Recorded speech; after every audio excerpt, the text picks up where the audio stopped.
ज़ुन्नुन मिस्री बयान करते हैं कि एक दिन मैं घर में बैठा हुआ था कि अचानक दिल में ख्याल आया कि बाहर निकलकर नील के साहिल की तरफ जाऊं। चुनांचे मैं घर से निकला और नील के साहिल की तरफ चल पड़ा। रास्ते में मैंने देखा कि सियाह रंग का जहरीला बिच्छू साहिल की तरफ जा रहा था।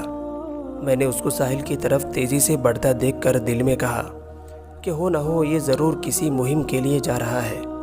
लिहाजा मैंने फैसला किया कि मुझे हर हालत में इसका ताक़ुब करना चाहिए और देखना चाहिए कि ये कहाँ जा रहा है। ये सोचकर मैं उसके ताक़ुब में रवाना हुआ और जब मैं साहिल पर पहुंचा तो एक मेंढक पहले से उसके इंतज़ार में था।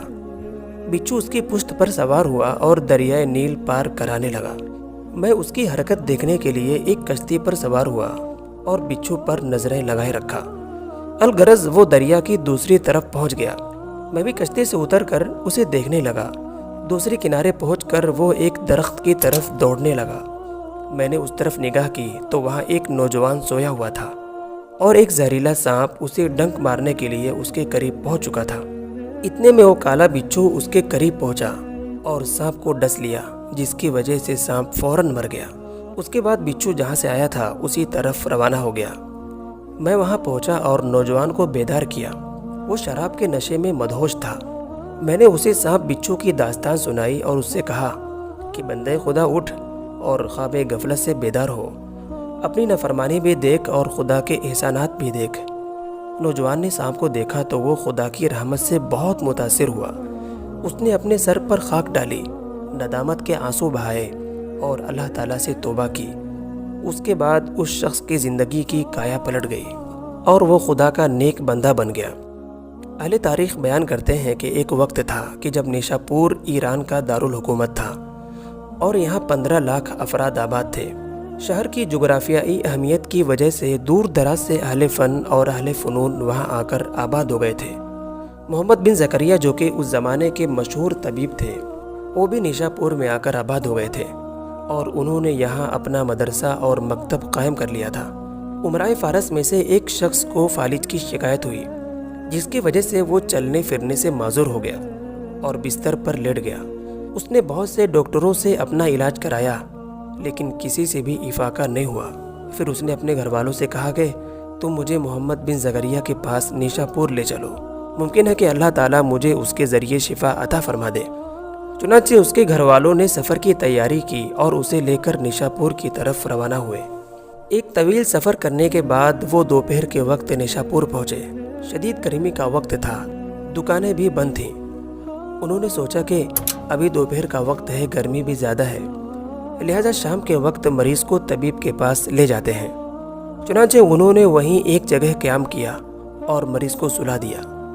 जब शाम का वक्त हुआ तो उन्होंने सोचा कि अब मरीज़ को जाकर जगा देते हैं। जब मरीज़ को उठाने आए तो मरीज़ वहाँ नहीं था।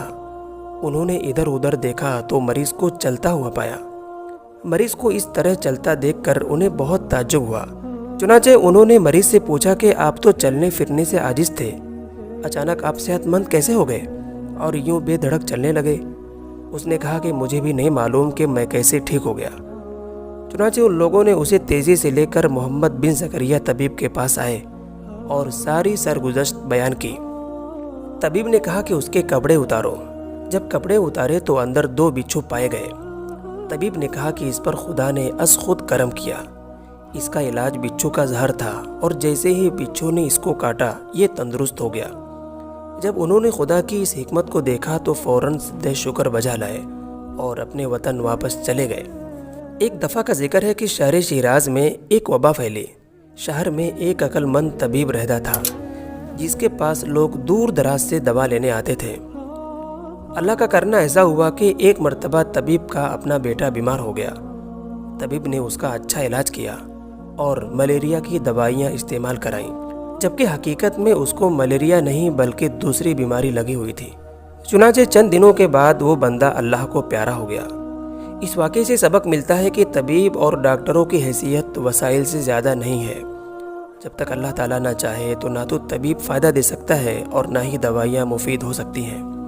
अक़ीदे तौहीद का यही तकाज़ा है कि इंसान ये इतिकाद रखे कि तमाम तर तासुरात खुदा के इख्तियार में है और बाकी सब वसाइल हैं। ایک مرتبہ اللہ تعالیٰ نے حضرت موسیٰ علیہ السلام کو وحی فرمائی کہ میں تمہیں ایک نشانی دکھانا چاہتا ہوں جو تمہارے لیے عبرت اور نعمت کا سامان فراہم کرے گی۔ تم فلاں گاؤں میں جاؤ، وہاں تمہیں 4 شخص ملیں گے، ان سے گفتگو کرنا، ان سے ان کی صحت کے بارے میں پوچھنا، ان سے ان کے پیشے اور کام کاج کے بارے میں پوچھنا۔ چنانچہ فرمان خداوندی کے تحت حضرت موسیٰ علیہ السلام اس گاؤں میں تشریف لے آئے۔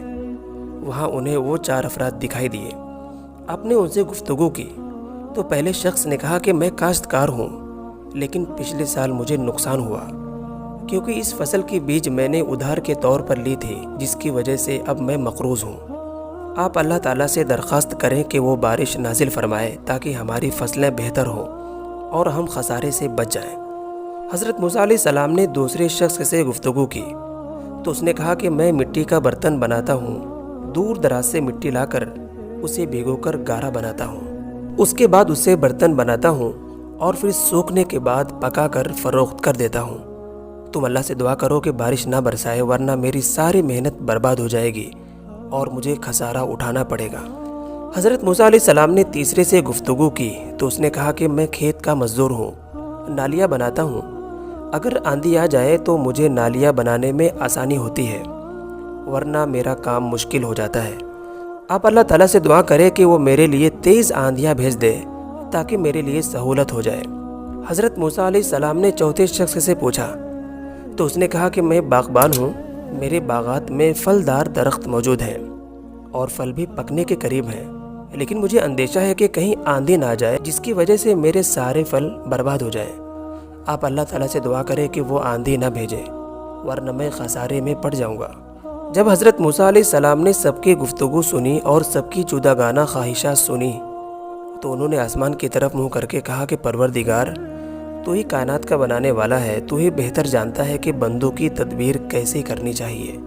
دعا ہے کہ اللہ تعالیٰ ہم سب کو قلب سلیم اور عقل سلیم عطا فرمائے اور قرآن و حدیث پر چلنے کی توفیق عطا فرمائے۔ آمین۔